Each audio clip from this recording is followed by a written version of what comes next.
খ্রিস্টাব্দ পূর্ব 1160 অব্দে বেবেল নামক দেশের দক্ষিণে ফাদ্দান আরব নামের এক শহর ছিল। তারা হরেক রকম প্রভুর পূজা করত। তাদের প্রভুর নাম ইফতার। তারা ইফতারের নামে প্রভুর কাছে সমস্যার জন্য আরজি করত। তখন আল্লাহ তার নবী ইয়াকুব আলাইসাল্লামকে হেদায়েতের জন্য পাঠান এবং এক আল্লাহকে বিশ্বাস করার কথা বলেন, কিন্তু তারা ইয়াকুব আলাইসাল্লামকে নিয়ে হাসি তামাশা করতে থাকে। ইয়াকুব নবী এবং তার পরিবার বেড়া চড়াতেন। ফাদ্দানবাসীদের প্রাচীন রীতি হলো, যদি কেউ তাদের প্রভুর নামে কটূক্তি করে তাকে তারা জীবন্ত পুড়িয়ে মেরে ফেলে। এখানে আগুনে পুড়িয়ে মেরে ফেলার জন্য একজনকে তারা জনসম্মুখে নিয়ে আসে। তখনই নবী ইয়াকুব আলাইসাল্লাম এখানে আসেন এবং বলেন, আমার দাদা ইব্রাহিম তিনিও নমরুদের আগুনে নিক্ষেপ হয়েছেন, কিন্তু আগুন তাকে পুড়াতে পারেনি। কিন্তু ফাদ্দানবাসী নবী ইয়াকুব আলাইসাল্লামকে তারা ভয় পেত, কারণ তিনি হলেন গভর্নরের বাগিনা ও মেয়ের জামাই। ইয়াকুব আলাইসাল্লাম তাদেরকে বাধা দেওয়াতেই তারা রাগান্বিত হয় এবং নবী ইয়াকুব আলাইসাল্লামকে তারা আগুনে পুড়াতে নিয়ে যায়। তখনই তার মামা গভর্নর চলে আসেন এবং নবী ইয়াকুব আলাইসাল্লামকে তারা ছেড়ে দেয়।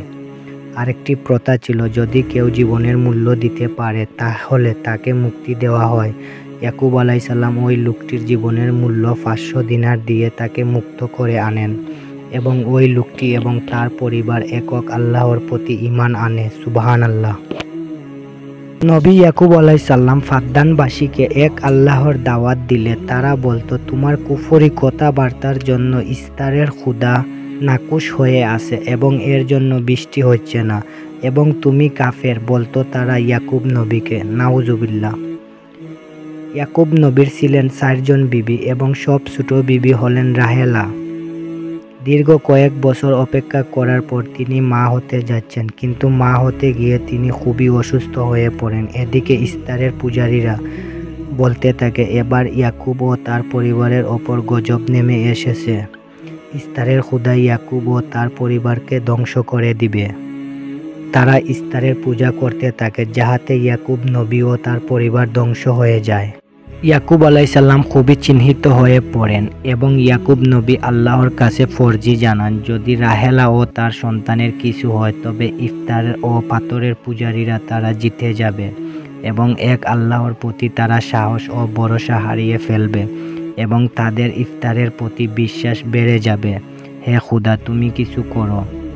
নবীর কথা আল্লাহ পাক ফেলতে পারেননি, দোয়া কবুল করে নেন। পাথরের ক্ষুধা ও ইফতারের ক্ষুধাকে আল্লাহ পাক ধ্বংস করে দেন এবং ওই ধর্মগুরুকে আগুনে পুড়িয়ে মেরে ফেলেন। সুবহানাল্লাহ।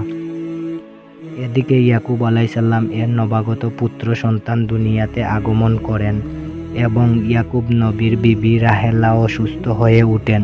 11 বছর পরে রাহেলা মা হতে পারেন। ইয়াকুব আলাইসাল্লাম অন্যান্য বিবিরা জিজ্ঞাসা করলেন, জানতে চাইলেন না তোমার ছেলে না মেয়ে?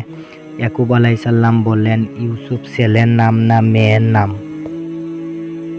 সবাই অবাক হয়ে জিজ্ঞাসা করলো, তুমি কিভাবে জানলে? ইয়াকুব আলাইসাল্লাম উপরের দিকে তাকিয়ে বললেন, তিনি কিছুক্ষণ আগে আমাকে সুসংবাদ দিলেন এবং নবীর আগমনে ফাদ্দানে রহমতের বৃষ্টি হতে শুরু করলো এবং ফাদ্দানবাসী এসব দেখে তারা একক আল্লাহর প্রতি ঈমান আনতে শুরু করে এবং ইয়াকুব নবীর মামা গভর্নর প্রথমে এক আল্লাহর প্রতি ঈমান আনেন এবং সমস্ত ফাদ্দানবাসী ইয়াকুব আলাইসাল্লাম আল্লাহর নবী ও এক আল্লাহর প্রতি ঈমান আনে। তারা ধীরে ধীরে ফাদ্দানে এক আল্লাহর প্রতি ঈমান বাড়তে থাকে।